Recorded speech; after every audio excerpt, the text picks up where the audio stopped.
आज बानाबो chicken sandwich एकदम घरोया पद्धतिते बिना टोस्टार बिना सैंडविच मेकारे एकदम तावाते आमरा এই স্যান্ডউইচটা বানাবো। আর বানাতে মাত্র 5 মিনিট সময় লাগবে, 5 থেকে 10 মিনিট, আর সুন্দর স্যান্ডউইচ রেডি হয়ে যাবে। এই স্যান্ডউইচ আমরা দোকান থেকে অনেক দাম দিয়ে কিনে খাই, তবে বিশ্বাস করুন এভাবে বানালে আপনারা দোকান থেকে কিনে খাবেন না। তো চলুন দেখে নিই কেমনভাবে বানাবো।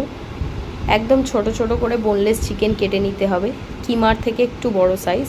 এটাকে প্রেসার কুকারে দিয়ে নুন সামান্য একটু জল দিয়ে প্রায় 4-5টা সিটি দিয়ে নিতে হবে।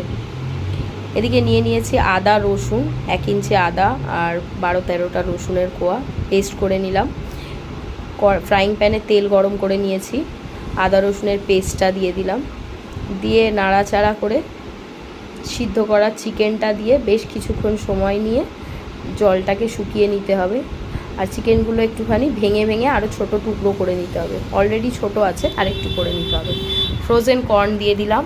এদিকে চপিংয়ের জন্য আমরা চপারের মধ্যে পেঁয়াজ, ক্যাপসিকাম আর টমেটো দিয়ে চপ করে নিয়েছি, মিশিয়ে নেব।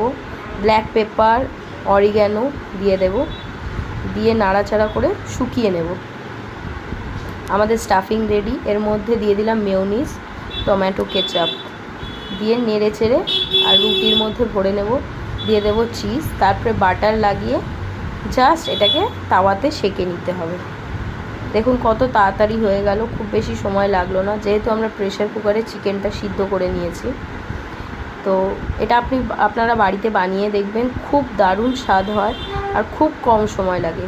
আপনারা বিশ্বাস করুন বাড়িতে বানালে আপনারা কিনে খাবেন না, আপনারা এভাবে বাড়িতে বানিয়েই স্যান্ডউইচ খাওয়া পছন্দ করবেন। আমার রান্না যদি আপনাদের ভালো লাগে প্লিজ সাবস্ক্রাইব করবেন। ধন্যবাদ।